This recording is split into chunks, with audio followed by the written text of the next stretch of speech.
नमस्कार, मैं आस्था पांडे और आप देख रहे हैं सी न्यूज़ बात और रुक करेंगे खास खबर की ओर। महाराजगंज में आयोजित प्रेस कॉन्फ्रेंस के दौरान भाजपा प्रदेश अध्यक्ष और केंद्रीय वित्त राज्य मंत्री पंकज चौधरी ने नारी शक्ति वंदन अधिनियम को लेकर विपक्षी दलों पर तीखा हमला बोला और इसे लेकर बड़ा राजनीतिक बयान भी दिया। भारतीय जनता पार्टी के प्रदेश अध्यक्ष एवं केंद्रीय वित्त राज्य मंत्री पंकज चौधरी ने इसे महाराजगंज में प्रेस कॉन्फ्रेंस को संबोधित करते हुए नारी शक्ति वंदन अधिनियम को लेकर विपक्ष पर गंभीर आरोप लगाए। उन्होंने कहा कि 16 और 17 अप्रैल का दिन देश के इतिहास में काले दिवस के रूप में याद किया जाएगा, क्योंकि 17 तारीख को इंडी गठबंधन ने महिला आरक्षण बिल का विरोध कर उसे पास नहीं होने दिया। वहीं पंकज चौधरी ने आरोप लगाया कि कांग्रेस, समाजवादी पार्टी, टीएमसी और डीएमके जैसी दलों ने खुलकर महिला आरक्षण का विरोध किया है, जो बेहद दुर्भाग्यपूर्ण है। उन्होंने साथ में ये भी कहा कि इस रवैये का जवाब आने वाले समय में देश की महिलाएं लोकतांत्रिक तरीके से देंगी। उन्होंने आगे कहा कि विपक्षी दल भले ही सार्वजनिक रूप से महिला आरक्षण के समर्थन की बात करते हों, लेकिन उनके बयानों में किंतु परंतु की स्थिति साफ दिखाई देती है, जो उनके वास्तविक रुख को दर्शाती है। पंकज चौधरी के अनुसार भाजपा सरकार महिलाओं के सशक्तिकरण और उनके राजनीतिक प्रतिनिधित्व को बढ़ाने के लिए पूरी तरह प्रतिबद्ध है, जबकि विपक्ष इस मुद्दे पर दोहरी राजनीति कर रहा है।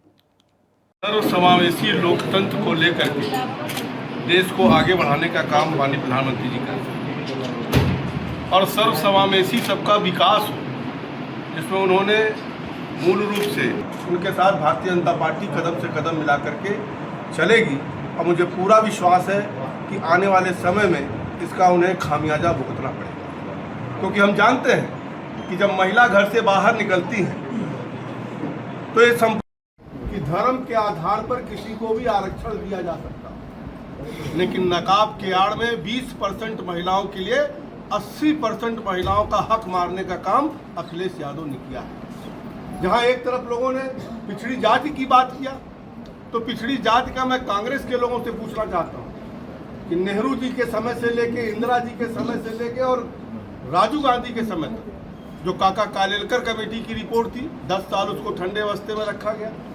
मंडल आयोग की रिपोर्ट को भी 10 साल ठंडे अवस्थे में रखा गया। और अगर मंडल आयोग लागू हुआ तो 1990 में जब भारतीय जनता पार्टी के सहयोग से दिल्ली में सरकार बनी, तब मंडल आयोग जाकर के लागू हो पाया।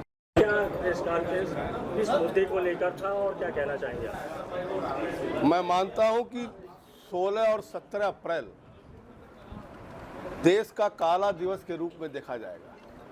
जिस 17 तारीख को एनडीए अलायंस ने महिला आरक्षण का विरोध करके बिल पास नहीं होने दिया, वो कहीं ना कहीं भारत के काले दिनों में गिना जाएगा।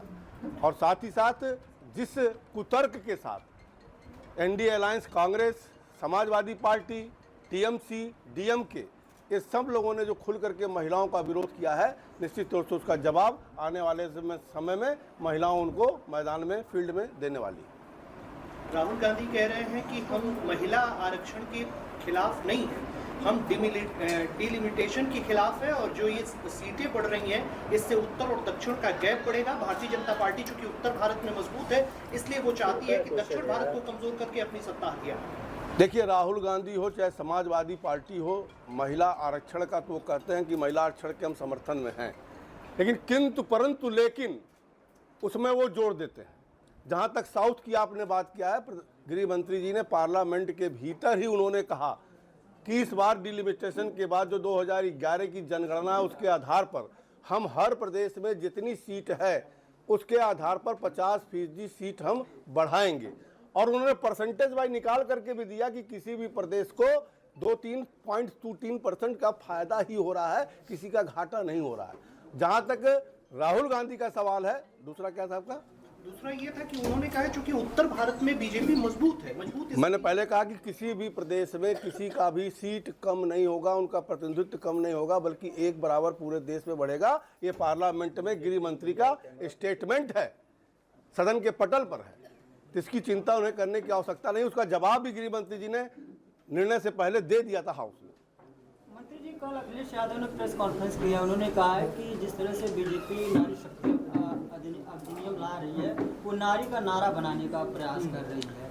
विपक्ष ने मुंह तोड़ इसका जवाब दिया और बीजेपी की हार हुई। देखिए, अखिलेश यादव की सरकार जब रही है तो बेटियां हमारी घर से निकलने से डरती थी। आज वही उजागर हुआ है इस बिल के बारे में कि महिलाओं का कितना वो हित चाहते हैं। जहाँ तक वो अल्पसंख्यक महिलाओं की बात कर रहे हैं, मैंने पहले भी कहा कि हमारे बाबा साहब भीमराव अंबेडकर द्वारा बनाए गए संविधान में ये व्यवस्था ही नहीं है कि धर्म के आधार पर किसी को आरक्षण दिया जाए, इसलिए वो महिला बिल को टालने के लिए ये विषय उठा रहे हैं। और 20% बुर्का वालों के आड़ में 20% के आड़ में 80% महिलाओं का हक मारने का काम अखिलेश यादव कर रहे हैं। महाराजगंज से सीनियर संवाददाता अंगद शर्मा की रिपोर्ट। महाराजगंज में दिए गए इस बयान के बाद महिला आरक्षण को लेकर सत्ता पक्ष और विपक्ष के बीच राजनीतिक बयानबाजी और तेज होने के संकेत मिल रहे हैं। फिलहाल इस खास खबर में बस इतना ही। बाकी देश और दुनिया की तमाम बड़ी खबरों के लिए बने रहिए सी न्यूज़ भारत के साथ।